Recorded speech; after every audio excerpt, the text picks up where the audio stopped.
Perkenalkan, nama saya Nika Desri Hardani, saya CGP Angkatan 11 Kabupaten Badung, Bali.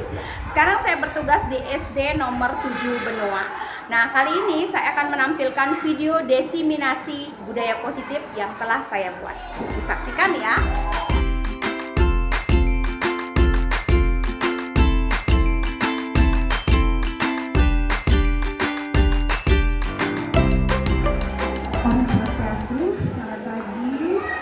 Dan terima kasih saya ucapkan kepada Ibu Kepala Sekolah SD nomor 7 Benoa yang sudah menyempatkan hadir pada acara desiminasi budaya positif, dan saya ucapkan terima kasih juga untuk rekan-rekan guru SD nomor 7 Benoa.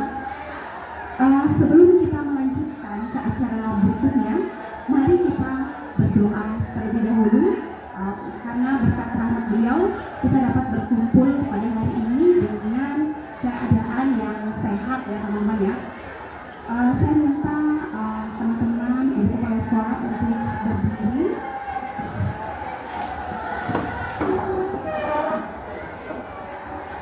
Berdoa mulai.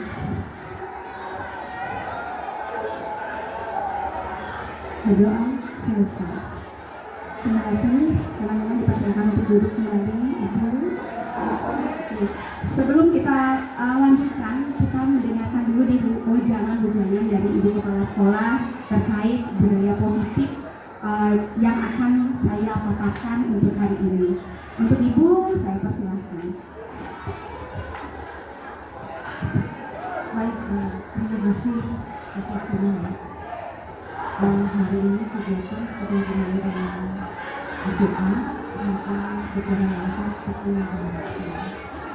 Jadi di hari ini ya adalah kegiatan dari salah satu CGP kita, di mana adik-adik ini akan memaparkan aksi nyatanya tentang desiminasi budaya positif. Kami berharap bahwa apa yang nanti disampaikan, pemaparan apa yang nanti disampaikan pada kita itu akan benar-benar berguna dan bermanfaat untuk anak-anak kita ini. Kita ambil hal-hal yang positif, dan pastinya banyak sekali hal-hal yang positif yang bisa kita tumbuhkan, yang bisa kita terapkan di sekolah, sehingga apa yang menjadi tujuan kita itu membentuk karakter anak-anak ini akan tercapai. Karena di era sekarang dengan adanya media sosial yang biasa, budaya-budaya positif itu wajib kita pertahankan supaya tidak terkikis oleh hal-hal yang oleh pengaruh negatif dari media-media sosial yang ada sekarang ini. Jadi dari saya tidak banyak yang saya sampaikan, harapannya tentu saja ya bahwa apa yang dipaparkan, materi yang disampaikan oleh calon dan guru penggerak kita benar-benar bisa diterapkan di sekolah ini di kehidupan nyata. Jadi kegiatan hari ini yang percaya bahwa pengaruh positifnya sangat luar biasa untuk sekolah kita, untuk peserta didik kita. Itu silakan dilanjutkan. Terima kasih, kita beri tepuk tangan dulu untuk Ibu Kepala Sekolah. Teman-teman, sebelum kita lanjutkan lagi ya, saya ada permintaan satu. Saya minta teman-teman untuk berdiri dulu sebentar, berhadap-hadapan bersama temannya. Berhadapan bersama teman-teman, kalau punya teman sebentar ya, coba berhadap-hadapan. Nah, saya meminta teman-teman untuk berdiri dan berhadapan-hadapan. Coba deh teman-teman tebarkan aura positif teman-teman dengan memberikan senyuman pada teman di depannya selama 30 detik. Dimulai dari sekarang.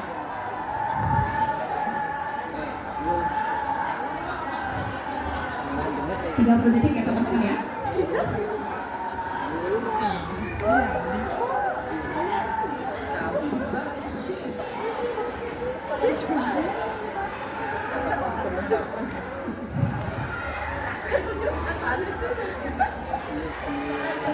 Ya, sudah habis waktunya. Teman-teman, saya tanyakan dulu deh. Tadi, maaf ibu,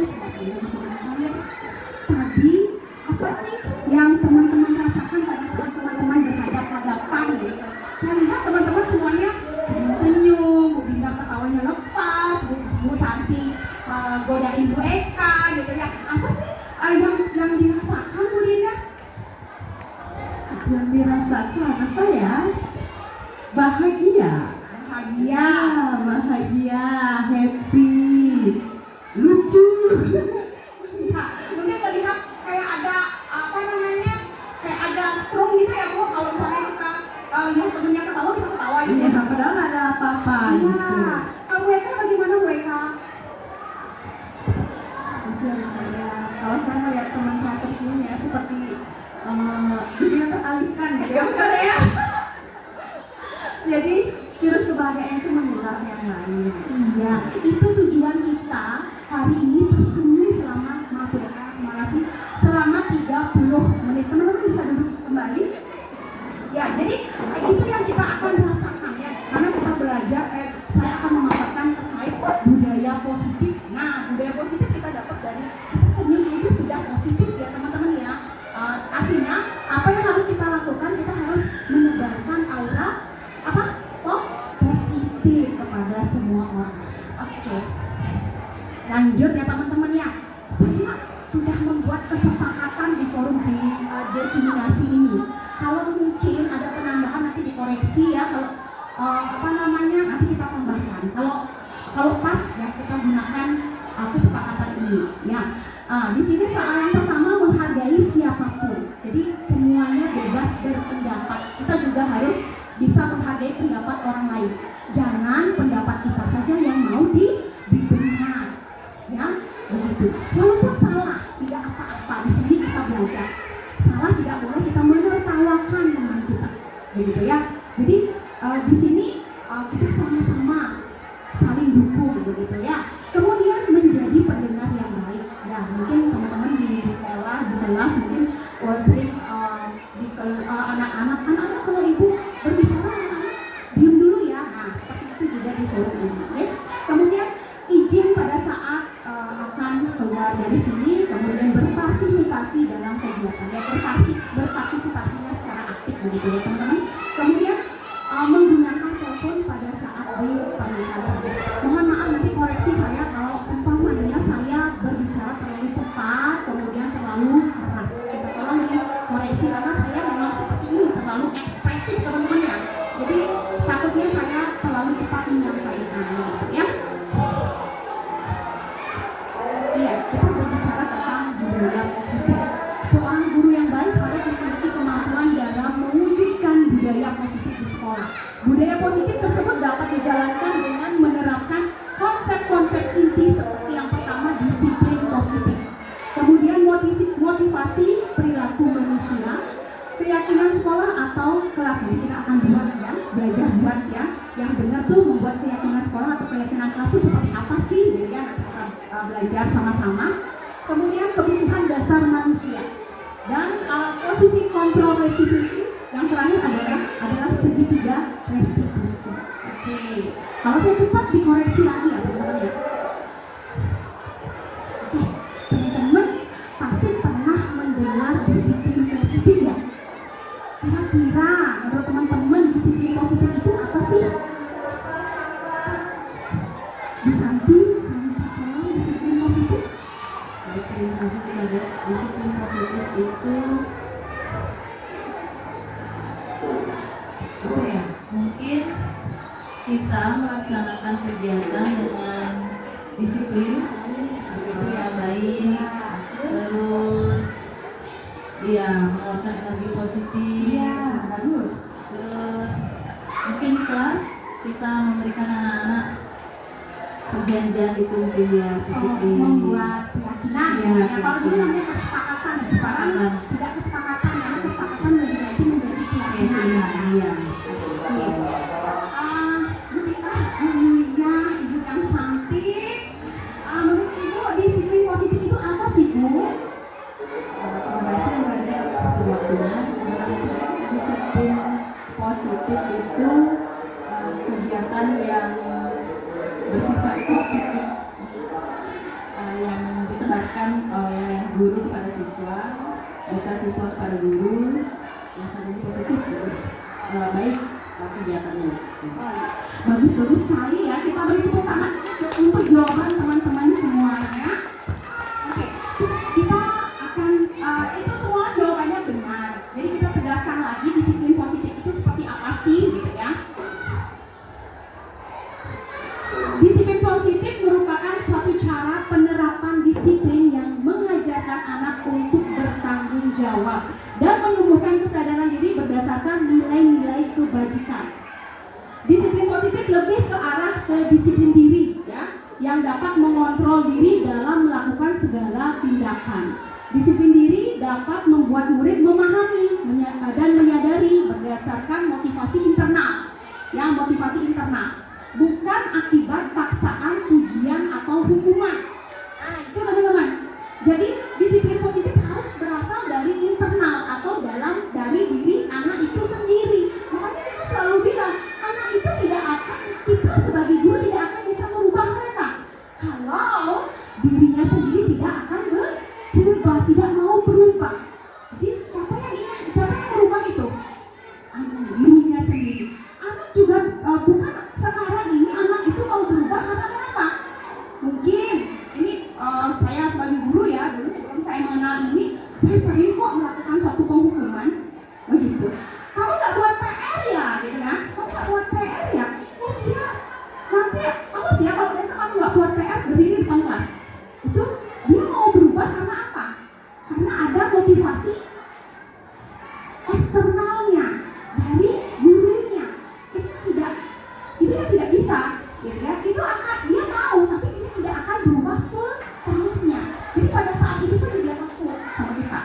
Atau ayo kamu kalau bisa tak kasih hadiah. Dia berubah karena apa?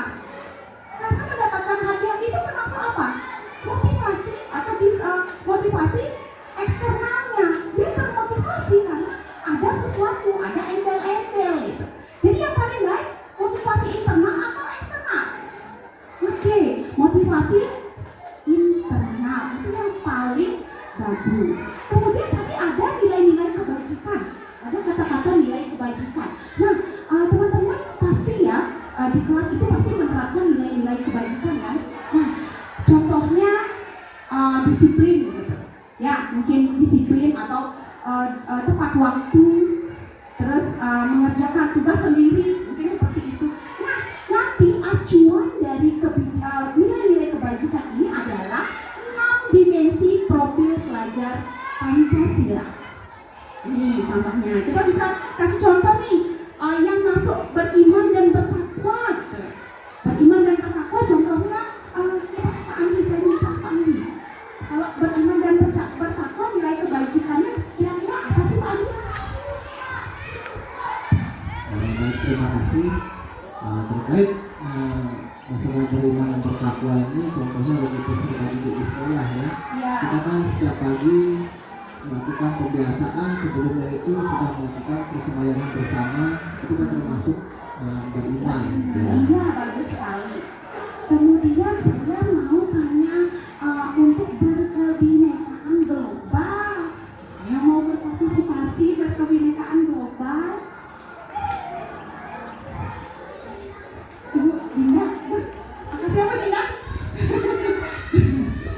Berkebinekaan global. Berkebinekaan kan artinya itu bermacam-macam ya.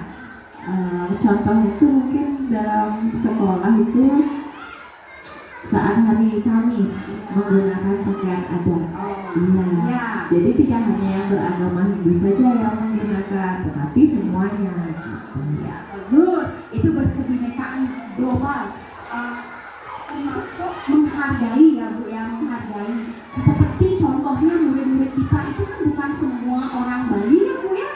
Jadi karena dia ada di lingkup Bali, mungkin dia masih mereka menggunakan pakaian adat Bali, padahal kan pada saat hari Kamis pakaian tradisional bisa saja mereka menggunakan itu, tapi bentuk dari rasa menghargainya, bisa dia menggunakan pakaian adat Bali begitu ya. Terima kasih. Semua nanti teman-teman bisa mengacu profil pelajar Pancasilanya. Kalau untuk nilai-nilai kebajikannya, begitu ya. Terima kasih.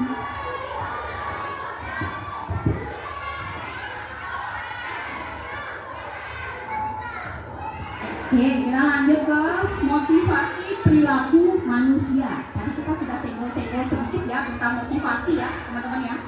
Jadi ini mungkin dijelasin sedikit saja. Nah, ada 3 motivasi perilaku manusia. Yang pertama, untuk menghindari ketidaknyamanan atau hukuman. Kemudian untuk mendapatkan imbalan atau penghargaan dari orang lain. Yang terakhir adalah untuk menjadi orang yang mereka inginkan dan menghargai diri sendiri dengan nilai-nilai yang mereka percaya. Tadi saya sudah singgung ya, sedikit ya, tentang motivasi. Coba teman-teman ditelaah motivasi pertama, kedua, dan ketiga. Apa bedanya sih motivasinya? Yang pertama, untuk menghindari ketidaknyamanan atau hukuman. Kemudian untuk mendapatkan imbalan atau penghargaan dari orang lain. Untuk menjadi orang yang mereka inginkan. Nah, kira-kira apa sih perbedaannya dari motivasi pertama, kedua, dan ketiga? Tadi kita sudah singgung.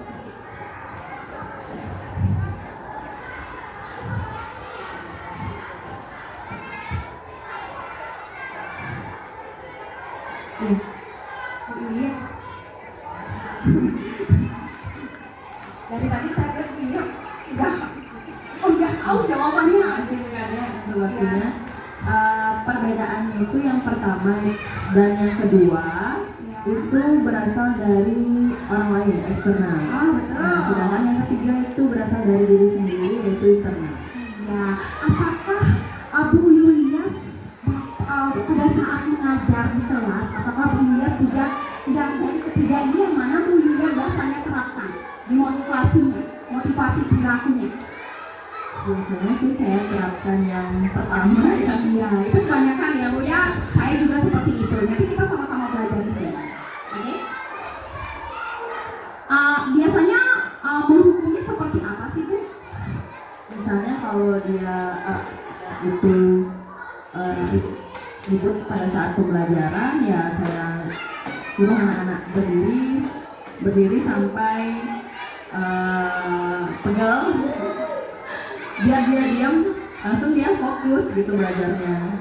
Ya. Apakah Ibu pernah melakukan motivasi yang kedua, mungkin memberikan satu penghargaan, gitu, jadi anak-anak itu bisa berubah gitu?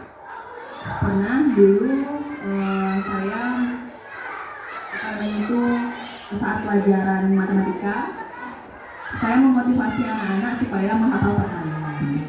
Nah, siapa yang hafal, yang lancar, nanti saya kasih hadiah gitu. Terus anak-anak semangat jadinya menghafal perkalian. Nanti ketika tiba waktunya saya kasih dan anak-anak happy gitu. Jadi itu ada perubahan. Apakah itu perubahannya akan terus menerus? Apa pada saat Bu Yulia kasih tahu aja anak-anak itu berubah?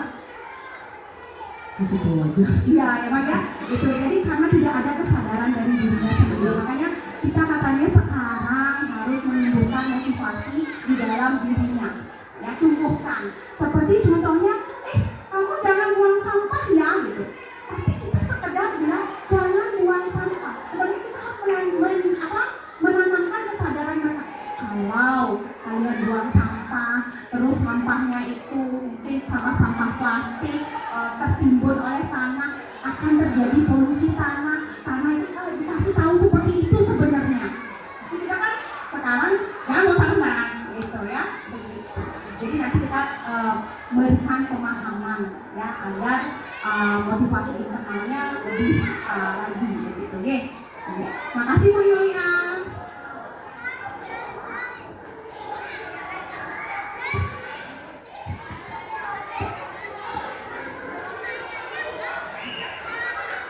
Kita lanjut ke keyakinan sekolah atau keyakinan kelas.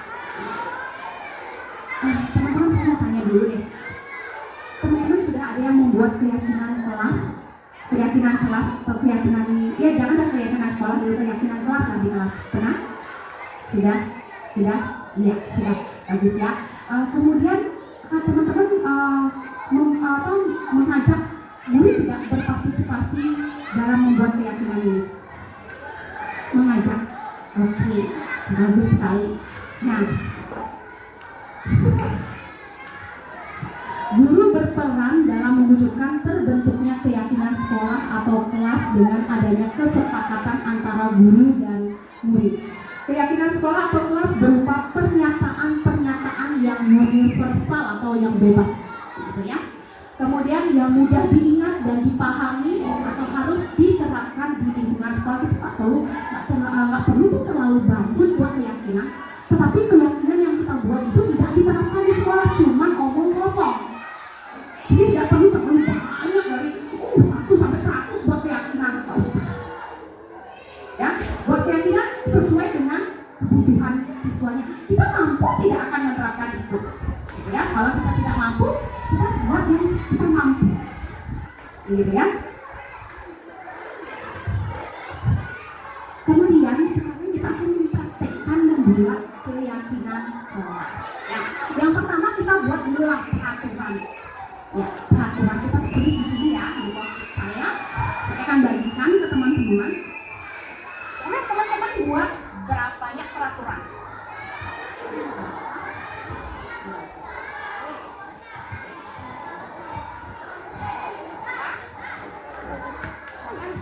Silakan dinikmati teman-teman ya.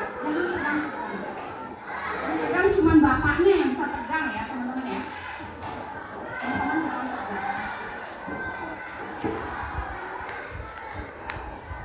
Kenapa apa coba? Nah, ikut begini.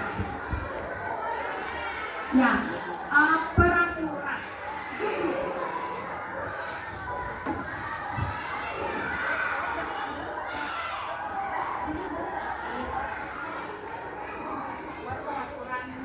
Kelas saja ya, peraturan kelas.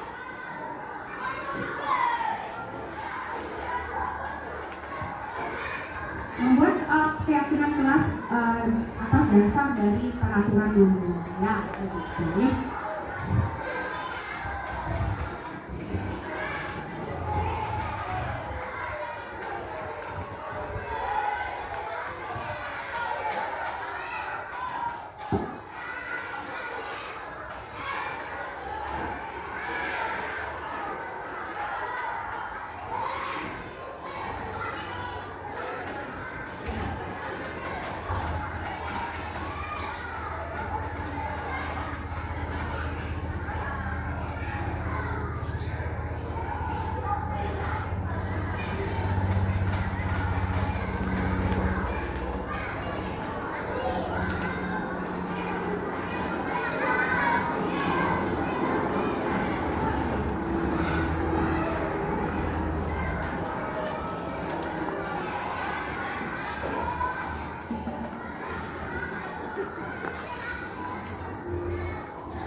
Terima kasih.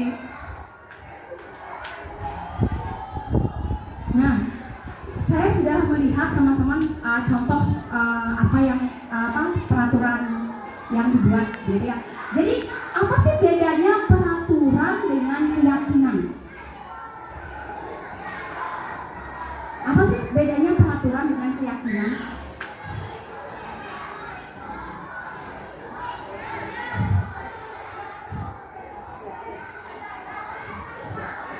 Ya, jadi peraturan itu kalimat-kalimatnya itu pasti ada apa? Kalimat negatifnya di sana. Masih ada unsur negatifnya. Pasti tidak boleh membuang sampah sembarangan, itu masih peraturan. Ya, tapi di sini udah ada kok teman-teman yang buat mampu membersihkan gitu ya. Itu sudah positif. Kemudian tadi ada yang mana ya saya melihatnya, jangan mengobrol di kelas. Nah itu masih kita bisa masukin ke peraturan. Tapi kalau di keyakinan tidak, ya. Karena nanti kata-kata ini kalimat yang negatif akan kita ubah menjadi kalimat positif. Jadi di keyakinan tidak boleh ada kata tidak, larangan itu tidak boleh. Jadi umpamanya tidak boleh datang terlambat. Kalau kata-kata positif, kalimat positifnya bagaimana? Datang tepat waktu, betul. Begitu. Ya. Kemudian kalau tidak boleh membuang sampah sembarangan, kalimat positifnya? Iya, buang sampah pada tempatnya, atau bisa kita pakai menjaga kebersihan. Bisa. Gitu ya. Jadi kita rubah yuk yang masih negatif kita rubah nanti menjadi positif. Di sini kebanyakan menghargai antar teman, ya boleh menghargai. Bisa di sini kita isi, Bu Dinda kan bagus tulisannya Bu Dinda. Saya minta tolong ya Bu Dinda untuk menulis ke depan. Atau Pak Andi katanya dia tidak wali kelas Pak Andi. Minta tolong Pak Andi tulis Pak Andi.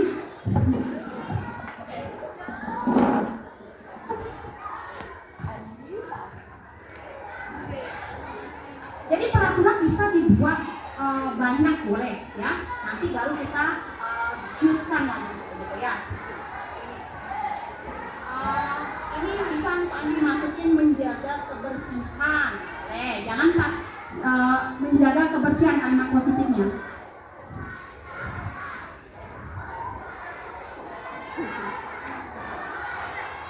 Kalau menjaga sarana dan prasarana kelas,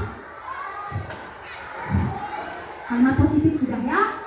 Pak Andi, bisa kita masukkan ini Pak Andi, menjaga sarana dan prasarana kelas. Bisa.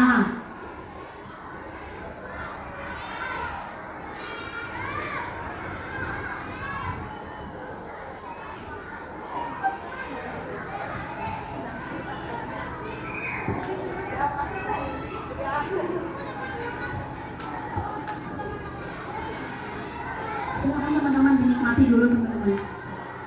Panas ya, sambil udah langsung lagi Pak Andi, berdoa sebelum dan sesudah belajar itu masih kalimatnya positif. Kalau tertib saat kegiatan belajar mengajar positif ya.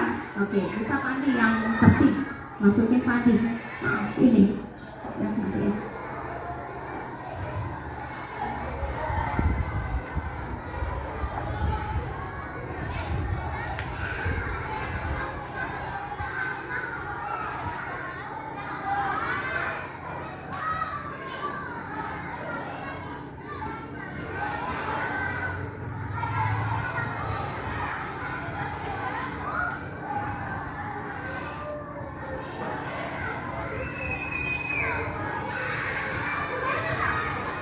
Saling menghargai dan menghormati.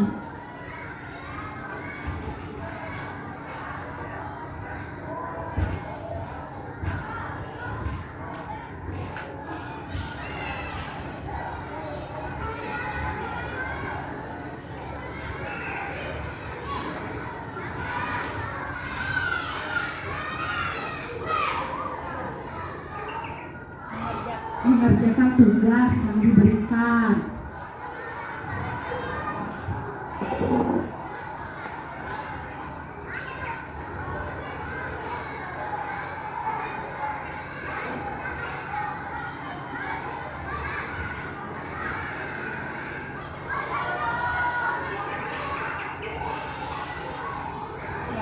terima kasih ya Pak Adi ya. Maaf. Oke teman-teman, sekarang dari peraturan kemudian kita rubah menjadi kalimat positif. Kalau teman-teman biasanya saya sebelum tahu juga sama seperti teman-teman. Setuju Pak, kita buat peraturan keyakinan kelasnya seperti ini, gitu biasanya. Setuju anak-anak gitu ya. Jadi seperti inilah alur pembuatan keyakinan kelas begitu ya. Kemudian setelah kita rubah menjadi kalimat positif, di kalimat positif ini nilai-nilai kebajikan apa sih yang ada? Coba lihat, menghargai kebersihan, menjaga kebersihan. Itu nilai kebajikannya apa? Bisa apa? Kepedulian, bisa? Apa lagi? Kata buktinya kepedulian gitu ya.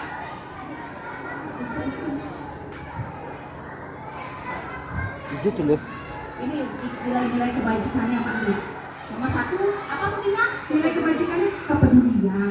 Kemudian menjaga sarana prasarana kelas, bisa kita masuk ke nilai kebajikannya ke kepedulian. Bisa? Bisa ya. Kemudian berdoa sebelum dan sesudah belajar, nilai kebajikannya apa? Beriman dan bertakwa. Andi, beriman dan bertakwa, Andi, itu nilai kebajikannya. Harus ada nilai kebajikannya ya, teman-teman.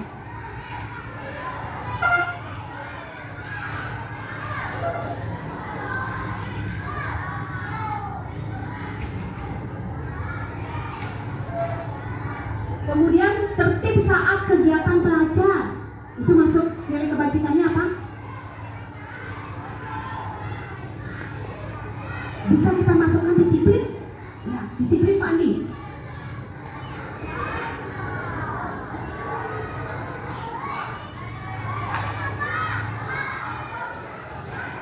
Oke, saling menghargai dan menghormati, nilai kebajikannya. Toleransi, ya betul. Toleransi Pak Andi.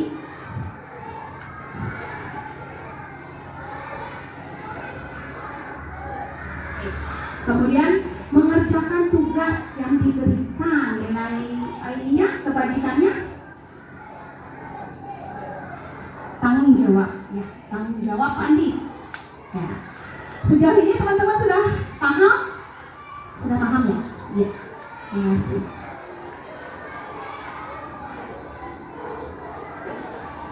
Ya.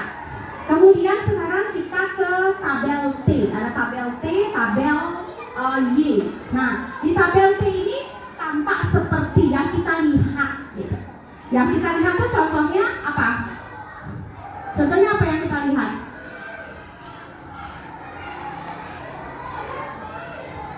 Yang biasanya kita lihat, datang ke sekolah tepat waktu, kita kan lihat tuh, ya kan?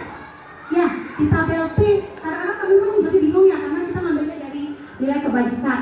Datang tepat waktu. Oh ya, bisa kita lihat berdoa, bisa berdoa setiap pagi, itu umpamanya sebelum masuk kelas, bisa itu tampak seperti, bisa. Kalau tidak tampak seperti, artinya yang tidak terlihat, apa? Tidak bersembahyang apa? Jadi yang tidak terlihat. Tadi kan kalau umpamanya saya bilang berdoa setiap pagi sebelum masuk kelas, itu yang terlihat. Yang tidak terlihat, iya tidak sembahyang. Kebalikannya, itu harus masuk ke tabel T-nya. Bisa Pak Andi ditulis di sini Pak Andi. Yang terlihatnya, iya 1. Yang terlihatnya bersembahyang, berdoa setiap pagi sebelum berangkat sekolah. Masuk sebelum pembelajaran, maaf, ini berangkat sekolah.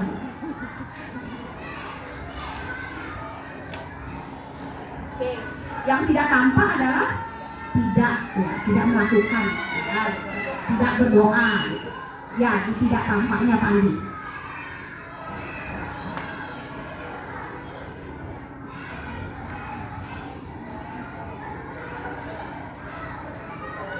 Ya, kemudian yang tadi membuang sampah pada tempatnya gitu ya, itu kan menjaga kebersihan ya, boleh. Yang tampak membuang sampah pada tempatnya.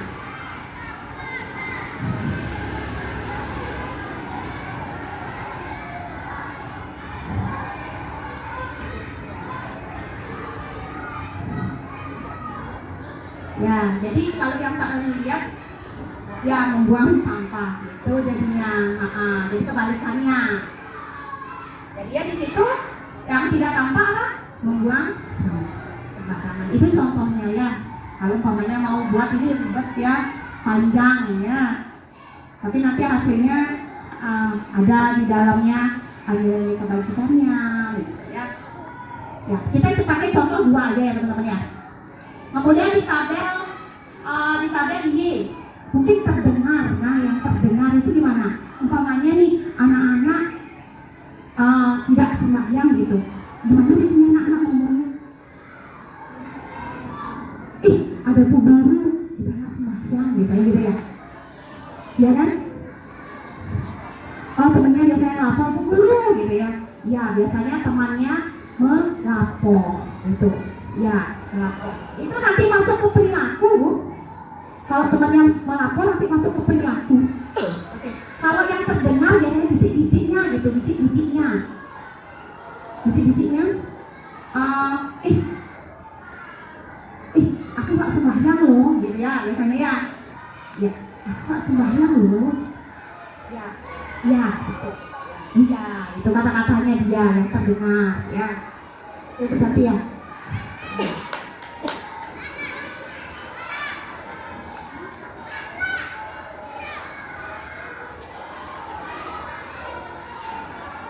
Biasanya yang nggak terdengar juga ucapan terima kasih kadang-kadang jarang ya terdengar ya anak-anak.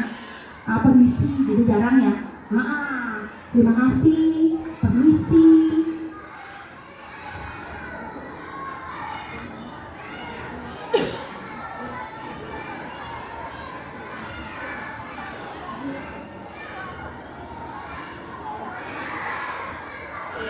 Kemudian yang terlihat biasanya gimana, Bu?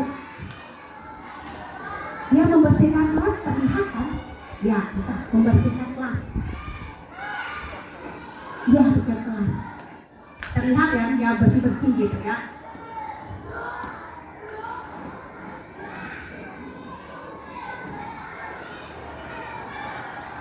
Kemudian apa lagi yang biasanya terlihat? Bersembahyang terlihat tidak? Terlihat ya, bersembahyang.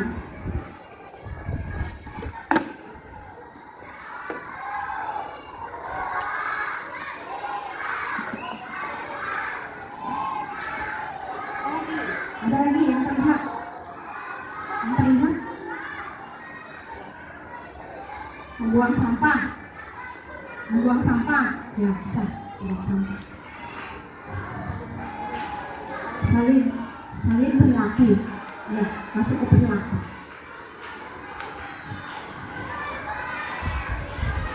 Oke. Kemudian berperilakunya seperti apa? Mungkin 5S yang kita terapkan ya. Oke, 5S. Masuk Pak, 5S. Iya. Apa lagi perilakunya? Tadi Bu Eka tadi udah menyampaikan ya. Iya. Apa lagi perilakunya? Contohnya.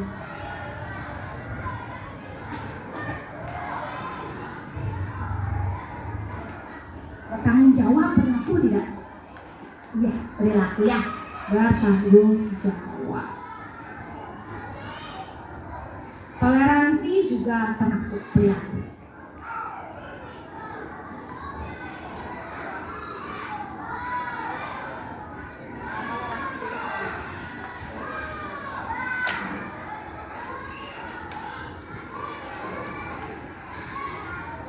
Oke, dari sini baru kita simpulkan ke keyakinan kelas. Apa sih yang dibahas di sini, gitu ya? Tadi berdoa setiap pagi. Terus keyakinan kelasnya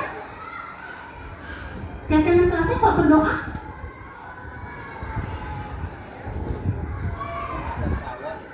Ya?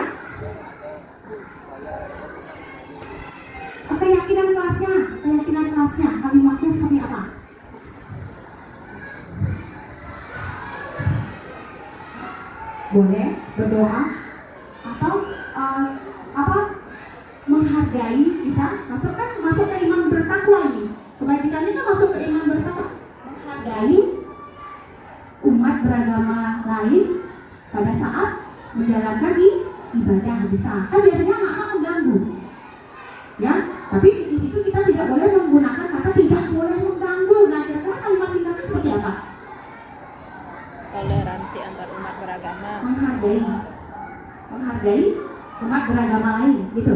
Saling menghargai atau toleransi bisa termasukkan? Umat beragama, oke. Toleransi antar umat beragama. Di situ nanti kita dapat kesimpulannya semuanya, teman-teman ya, semuanya di situ.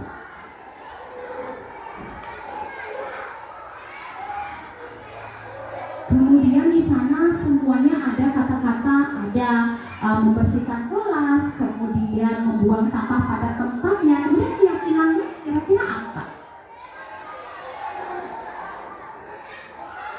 Kita bisa menggunakan menjaga lingkungan sekolah atau lingkungan kelas umum, secara umum untuk sekolah ya, tapi untuk kelasnya bisa apa?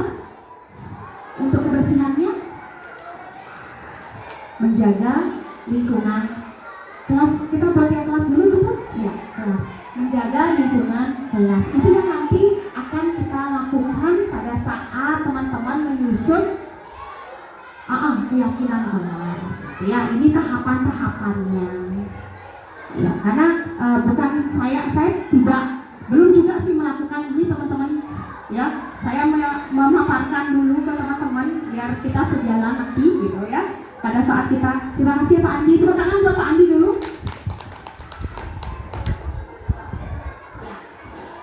Nanti biar kita saling seiring sejalan untuk menyusun keyakinan kelasnya, begitu ya teman-teman ya. Seperti ini. Jadi teman-teman bisa terapkan di kelas teman-teman dengan cara mengajak anak-anak untuk berpartisipasi. Entah apa aja dia mau tulis, nggak apa-apa. Nanti kita kan akan menemukan kesimpulan dari semua jawaban-jawaban mereka. Karena di sini kita diajarkan untuk hargai semuanya, gitu ya.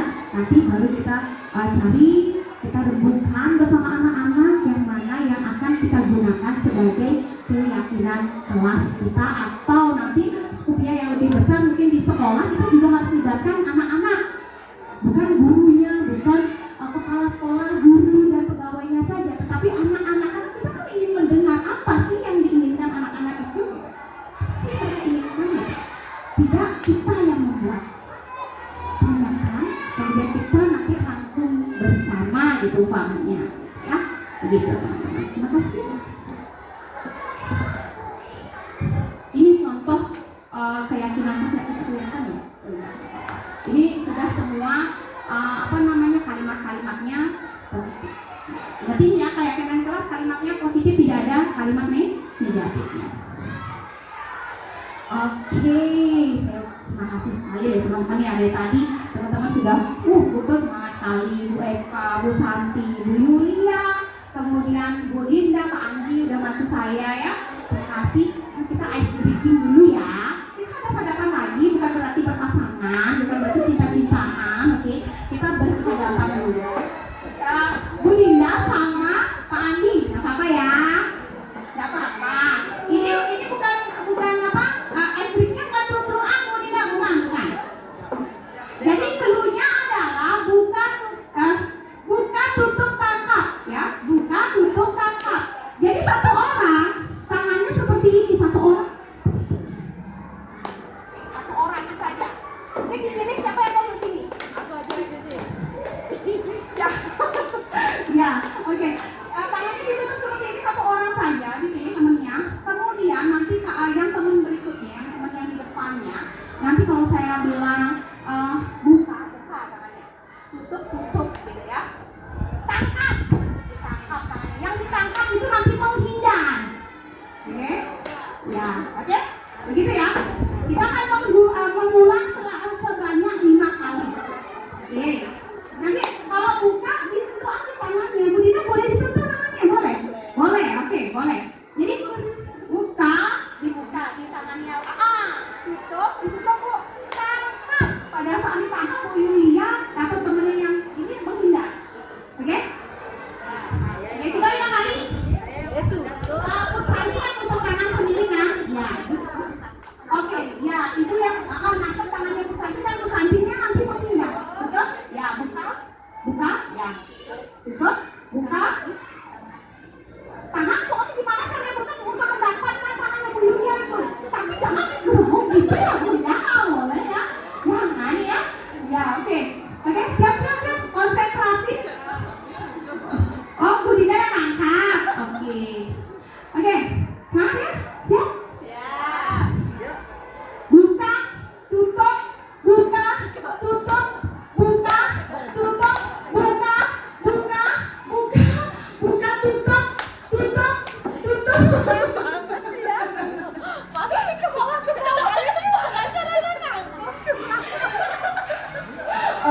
konsentrasi. Buka, tutup, buka, tutup, buka, tutup, tangkap. Sudah bisa menangkap? Sudah bisa? Saya curang. Oh, oke, lagi soalnya harus bisa menangkap ya. Lagi saya harus bisa menangkap. Jangan nanti dia buat pokoknya tangannya bersanding di sini jauh, kepalanya tidak boleh. Jadi sebatas menghindar saja ya. Boleh. Ayo, semangat. Konsentrasi. Buka, buka, buka, tutup, buka, tutup, buka, tutup, tangkap. Oke, tepuk tangan.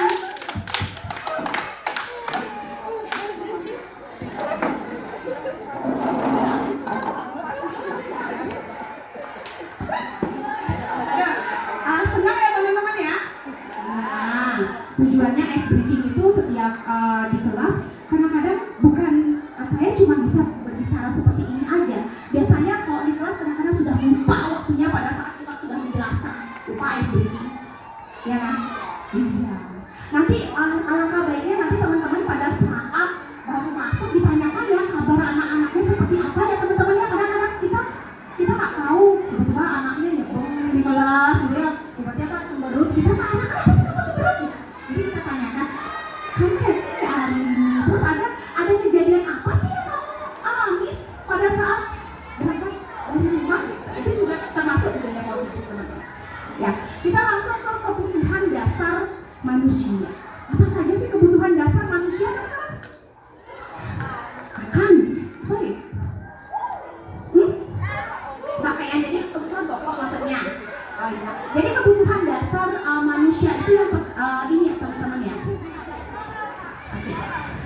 Ketika seorang murid melakukan suatu perbuatan yang bertentangan dengan nilai-nilai kebajikan atau melanggar peraturan, hal itu sebenarnya dikarenakan karena dia gagal untuk memenuhi kebutuhan dasar mereka.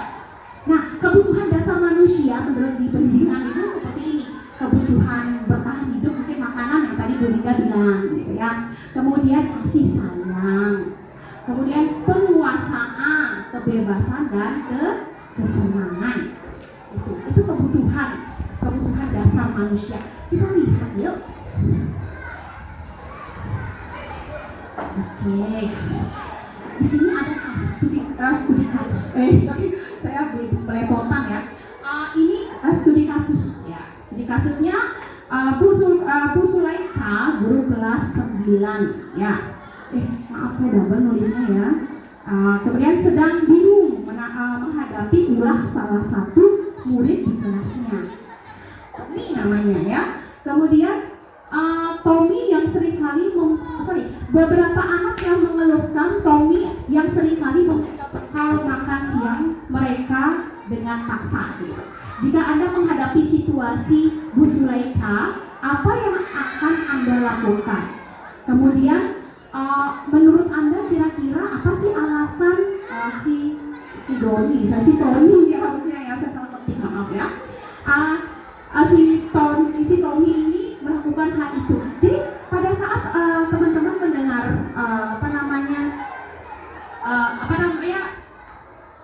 aduan gitu ya, aduan dari murid-murid, tadi loh si Tommy ambil makanan saya, apa sih yang terbersit di benak teman-teman?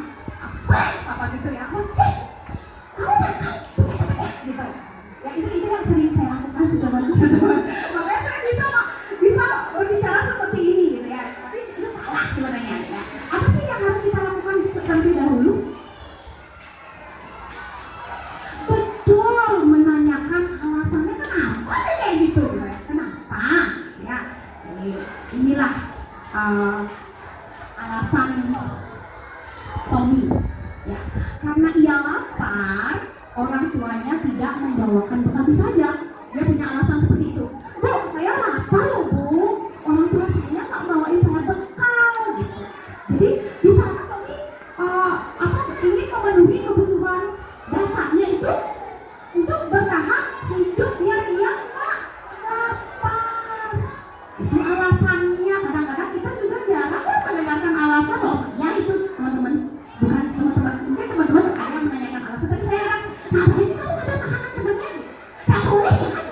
Itu masih ada kata-kata larangan di sana. Sebenarnya nggak boleh ya.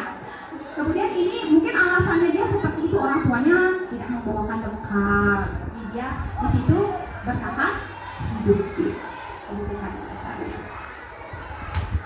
Kemudian alasan yang kedua, karena dia merasa senang temannya jadi memperhatikan dia, ya gitu biasanya.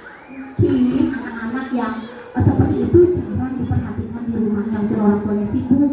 Nah dengan adanya seperti itu kan temennya ngadu, bro, si Tommy itu tadi ambil makanan, terus kita datang sebagai seorang ibu, kenapa Tommy itu dia udah merasa diperhatikan, gitu, udah merasa diperhatikan, terus nanti kita sudah tidak bisa membacakan masalahnya, di Tommy ini terus dia nakal gitu, terus saja ambil makanan, akhirnya kita gimana? Nelpon orang tuanya, kita telepon orang tuanya, Pak, Bu, itu anaknya itu bermasalah, ngambil makanan temannya setiap hari. Otomatis orang tuanya pasti tanyain ke Tommy, itu artinya orang tuanya udah mulai memperhatikan di sana. Jadi kebutuhannya dia akan kasih sayang. Ya caper, sama seperti muridnya Bu Santi yang nangis itu, Bu Santi ya nangis, tiba-tiba nangis, nggak ngerti gitu kan, kenapa nangis. Sebenarnya dia pengen Bu Santi mungkin Bu Santi sudah melakukan itu, tapi memang anak ini butuh kasih sayang. Kita lihat lagi dari latar belakang keluarganya seperti apa gitu.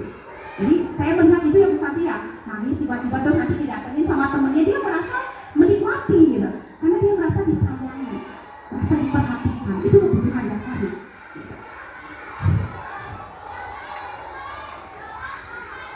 Kemudian karena temannya jadi takut ya dengan dia dan menuruti keinginannya, maka sebetulnya Tommy sedang berusaha memenuhi kebutuhan dasar akan kekuasaan.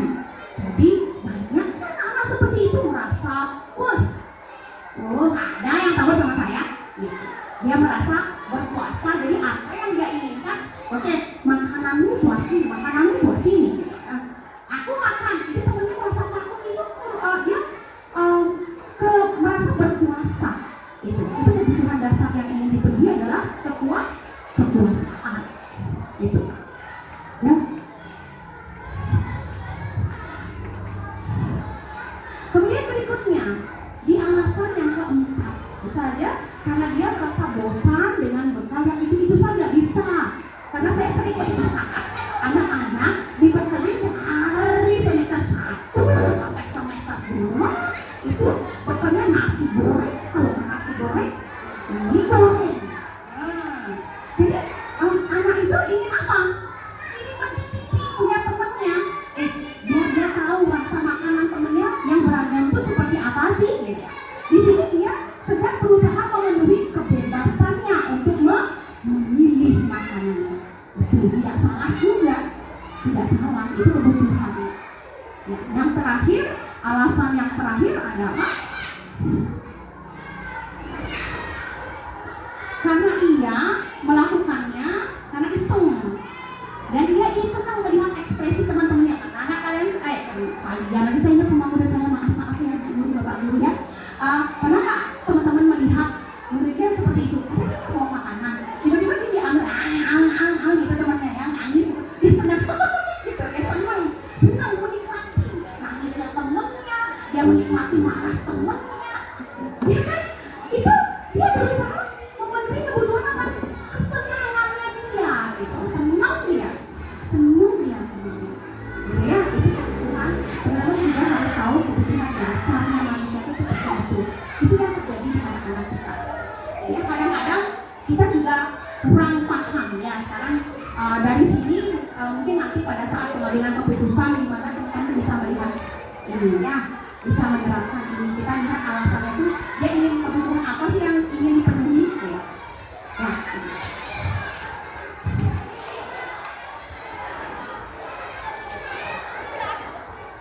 Ini sekarang ke posisi kontrol. Ini kadang-kadang saya sering-sering jelimet gitu loh lidah saya, teman-teman ya. Jadi ke posisi kontrol restitusi. Ya, ada 5 posisi kontrol kita sebagai guru. Yang pertama sebagai penghukum,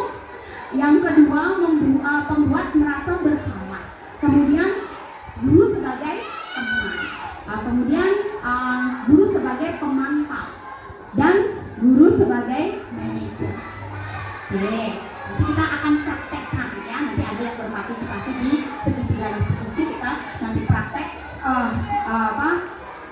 apa yang harus kita lakukan sebagai seorang guru. Oke. Di sini kita kebanyakan mungkin sebagai guru di sini sebagai posisi kontrol kita sebagai penghukum. Ya, benar ya?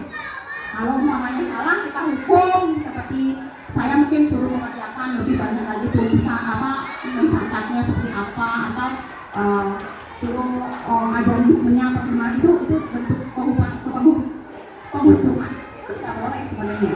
Ya, ini posisi kontrol yang penghukum gitu, tidak boleh. Apa yang terjadi? Dampak apa sih yang terjadi pada saat kita melakukan posisi kontrol penghukum ini? Anak itu akan mengulangi kesalahan yang sama, karena dia menganggap udahlah, tenang aja, nanti juga gurunya dia bisa sendiri. Besok dia akan melakukan itu. Ya. Kemudian posisi kita anak itu sebagai pembuat merasa bersalah. Contohnya begini, pada saat dia mungkin ribut di kelas atau tidak mau mengerjakan tugas, terus kita ngomong begini sama anaknya, ayo dong, ini pamer begini jadi buktinya ya, ayo dong Din, dibuat Din, nanti kalau kamu nggak buat, ibu yang ditelepon sama orang tuamu, ibu nanti kamu nggak sayang apa sama ibu, nggak kasihan sama ibu, otomatis anak itu akan merasa bersalah. Itu posisi kontrolnya jangan ya. Jadi dampaknya di sini ya, jadinya anak itu akan syuk ngalinya, takut melakukan satu kesalahan. Boleh nggak kita melakukan satu kesalahan? Boleh. Tapi dari kesalahan itu kita belajar itu sebenarnya. Ya. Kemudian sebagai teman, ya. Kadang-kadang banyak juga yang menganggap muda itu sebagai contohnya begini, Santi, nanti kamu kan ibu guru udah bantu kamu, sekarang kamu bantu guru ya, itu jangan, karena itu akan membuat anak itu tidak mandiri. Kemudian di memantau, contohnya begini, Yulia datang tuh, Yulia guru saya pakai murid ya. Yulia, saya sebagai gurunya. Yulia, kenapa kamu nggak printer 2? Kan gitu. Ya Bu, tanpa kita mendengar alasan dari anak itu. Ya Bu, kayak saya gitu. Tidak, karena peraturan sekolah harus ini mewajibkan kamu printer 2. Itu sebagai pemantau. Apa yang akan terjadi pada saat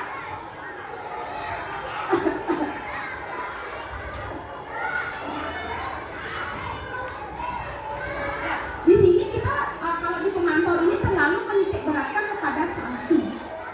Ya, sanksi tidak boleh. Tapi ini sudah hampir mendekati. Yang posisi yang terakhir yang paling bagus sebenarnya sebagai manajer. Pada saat guru kita salah itu kita panggil.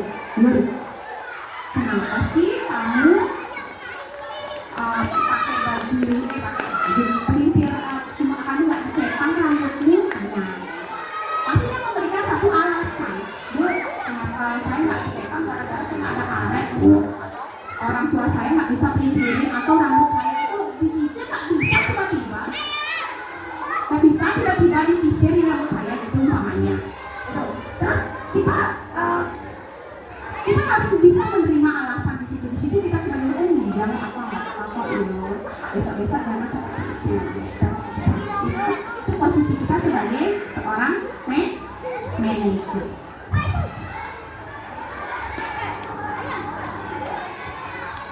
Oke.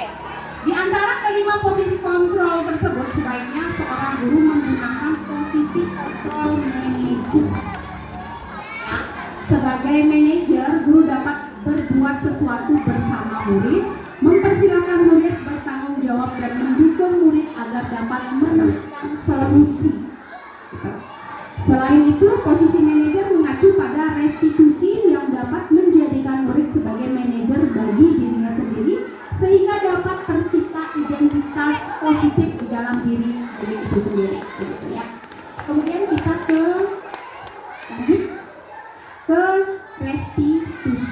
segitiga restitusi.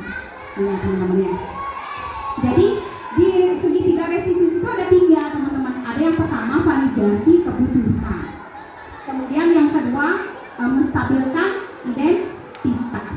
Kemudian baru menanyakan kesepakatan atau keyakinan. Jadi di sini fungsinya kita membuat keyakinan kelas. Pada saat nanti murid kita sudah melanggar, kita yakinkan lagi keyakinan mana yang telah kamu langgar. Contohnya seperti ini teman-teman. Validasi kesalahan, kita pasti pernah punya masalah, anak-anak pernah punya masalah dan anak-anak itu ngadu ke gurunya, gitu ya.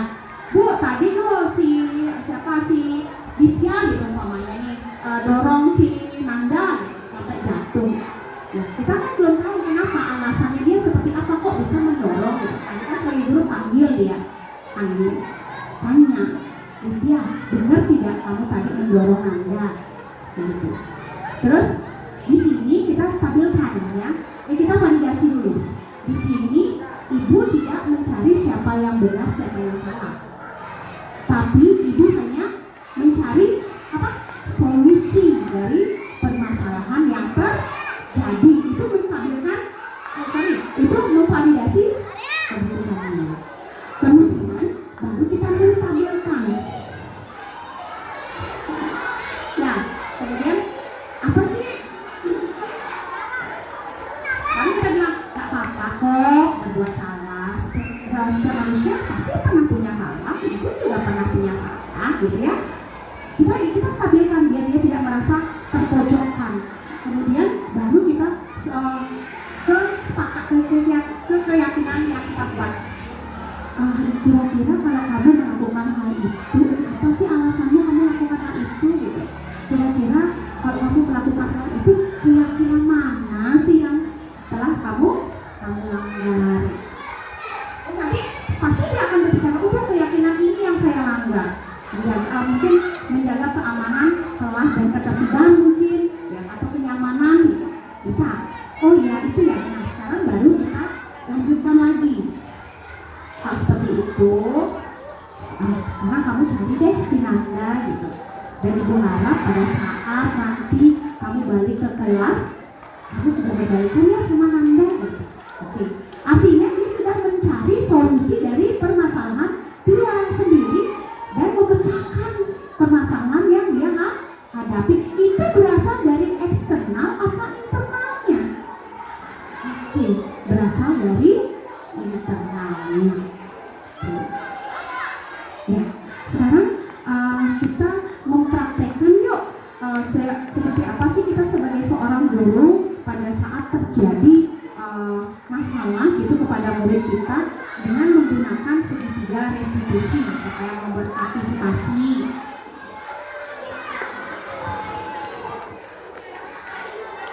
Kita Bu Dinda sama Bu Santi kayaknya ini ibu-ibu yang lucu gitu. Ayo Bu Dinda.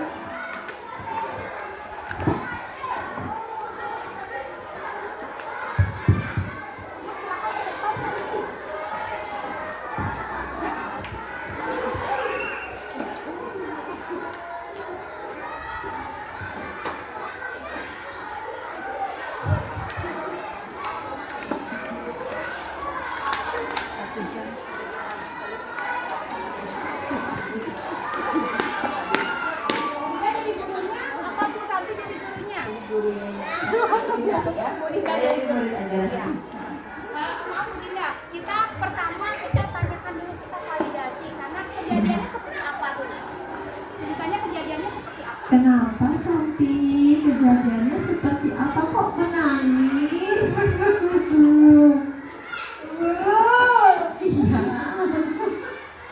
Kenapa?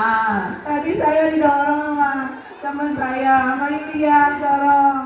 Enggak, ini luka, sakit. Nangis lagi.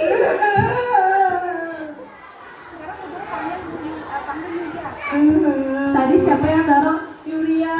Yulia, coba panggil Bu Yulia dulu ya. Mana Yulianya ya?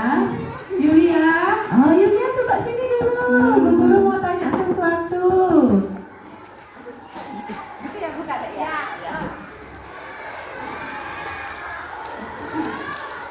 Kok Yulia muka ekspresinya marah, kesel? Kenapa? Soalnya tadi Santinya cubit-cubit saya, Bu. Oh, tadi Santi cubit Yulia, terus Yulia kesel, emosi, marah, akhirnya dorong Santi sampai kakinya patah. Iya, itu terluka. Luka ya, karena emosi ya. Jangan ya Santi ya. Oke, bilang di sini ibu tidak mencari siapa yang Oh ya, nah jadi ibu di sini tidak membela siapa-siapa ya, tidak ada yang salah, tidak ada yang benar. Tapi ibu di sini mengajak sudah.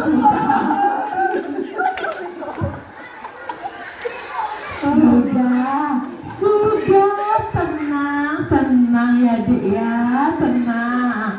Ibu di sini tidak membela Yulia, tidak membela Santi. Ibu di sini mengajak Yulia dan mengajak Santi untuk mencari solusi, ya, supaya tidak jadi masalah ke depannya.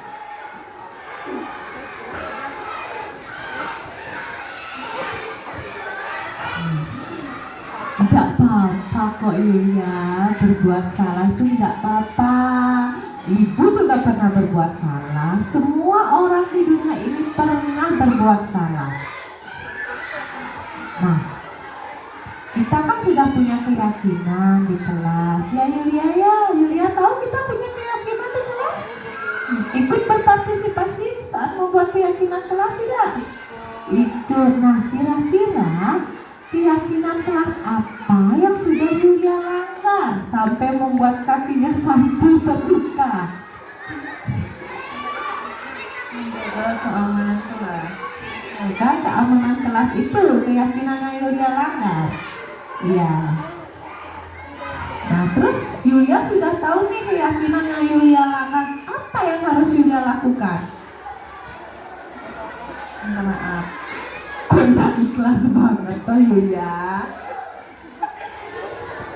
Minta maaf Bu Guru.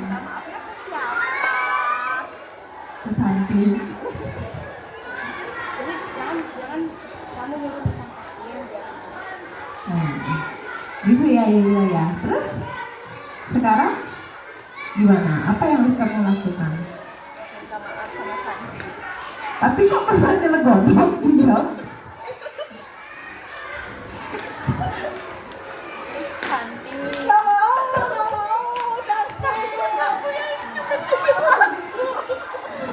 Sudah ya. Ayo dong Santi.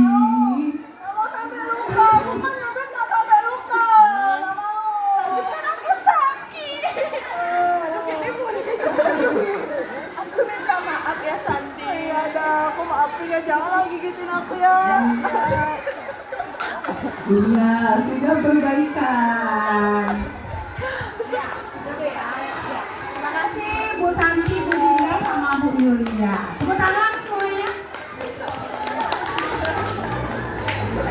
Ya, kira-kira seperti itulah contoh ya, restitusi dari segitiga restitusi, gitu ya. Jadi kita sudah di penghujung.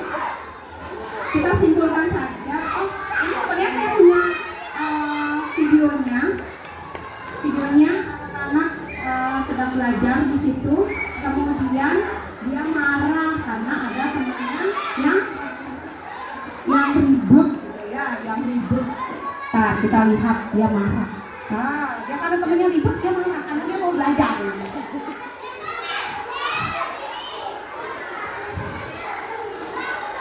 Nah, seperti itu contohnya.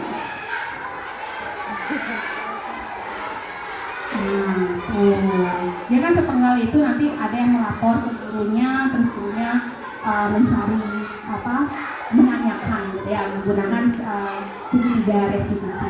Ya itu contohnya. Kemudian kita langsung simpulkan saja, seorang guru yang baik harus memiliki kemampuan dalam mewujudkan budaya positif di sekolah. Budaya positif tersebut dapat dijalankan dengan menerapkan konsep-konsep inti disiplin positif, motivasi perilaku manusia, keyakinan sekolah atau kelas, kebutuhan dasar manusia, posisi kontrol restitusi dan segitiga restitusi agar proses pembelajaran belajar mengajar dapat berjalan baik begitu ya. Terima kasih teman-teman atas kehadirannya pada diseminasi budaya positif yang hari ini. Sebelum saya tutup, saya akan mengucapkan para santi dulu ya teman-teman ya. Om santi santi santi. Terima kasih. Selamat pagi anak-anak. Pagi. Pada hari ini Bu Kade akan mengajak anak-anak untuk menyusun atau membuat keyakinan kelas. Nah, sebelum anak-anak membuat keyakinan kelas, kita pasti anak-anak sudah punya peraturan kelas yang harus ditaati, bukan? Sudah? Ya. Siapa yang mau menuliskan peraturan kelasnya? Ayo.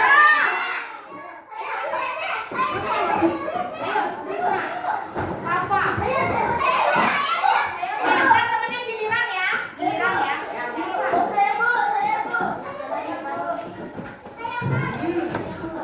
Ditulis dulu, bentar ya. Ditulis peraturan kelasnya seperti apa. Tidak boleh tidur di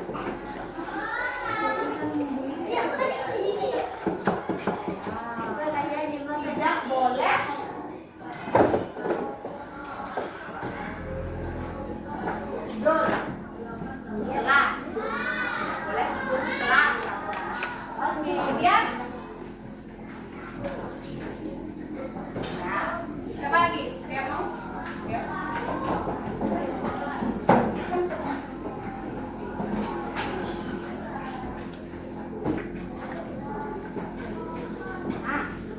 Boleh tidur di kelas, tidak boleh ribut di kelas, tidak boleh membuli, kemudian tidak boleh berbohong, tidak boleh ngomong kasar atau berbicara kasar. Nah sekarang ini masih bersifat apa? Negatif. Ini tidak, kalimatnya masih negatif karena anak-anak masih menggunakan kata tidak. Di dalam keyakinan kelas kita harus menggunakan kata-kata yang positif. Kita gini ya, kelompokkan ya. Yang pertama, tidak boleh tidur di kelas, tidak boleh ribut. Artinya apa? Menjaga apa? Keamanan dan ketertiban apa? Kelas. Bisa masuk nggak? Masuk ya? Menjaga. Pada tulis ya? Apa? Menjaga keamanan dan ketertiban kelas. Kemudian harus piket kelas saat ada jadwal katanya. Kemudian tidak boleh mengejek teman. Kalau harus ada jadwal saat piket kelas itu bagaimana? Itu termasuk apa? Menjaga kebersihan. Ya, menjaga kebersihan. Menjaga apa? Kebersihan dan kelas. Menjaga kerukunan di kelas. Iya, menjaga kerukunan.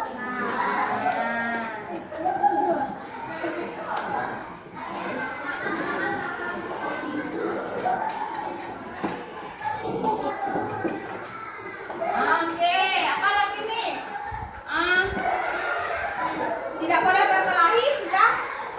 Menjaga keamanan dan ketertiban. Kemudian tidak boleh berbohong. Harus gimana? Kok tidak boleh berbohong? Menjaga sikap di kelas. Menjaga sikap di kelas. Lebih ininya lagi. Bersikap apa? Bersikap apa kalau tidak bohong? Bersikap apa kalau tidak bohong? Jujur. Iya, bersikap apa? Jujur. Jujur. Tanggapan saya setelah mengikuti diseminasi budaya positif yang dipaparkan oleh Bu Kadesi Hardani, tentunya saya jadi mengetahui dalam proses pembuatan keyakinan kelas itu apa saja yang harus dilalui, mulai dari membuat peraturan, mengubah kalimat negatif menjadi kalimat positif, kemudian mencari nilai-nilai kebajikan dari nilai positif itu, kemudian membuat tabel T dan tabel Y, dan terakhir kita menyimpulkan keyakinan kelas kita. Dan juga dari diseminasi budaya positif ini saya mengetahui bahwa guru itu kontrol yang bagus digunakan adalah kontrol manager, ya, dan tidak baik langsung menghukum peserta didik jika peserta didik itu membuat suatu kesalahan. Terima kasih. Tanggapan saya setelah mengikuti diseminasi bersama BKD hari ini, jadi banyak hal yang bisa dipelajari dalam bagaimana kita melaksanakan kegiatan belajar mengajar di kelas, bagaimana cara untuk membuat peraturan kelas, terus mengubah kalimat yang kurang baik menjadi kalimat positif. Terima kasih atas ilmunya hari ini. Mudah-mudahan bisa kita gunakan bersama-sama. Terima kasih.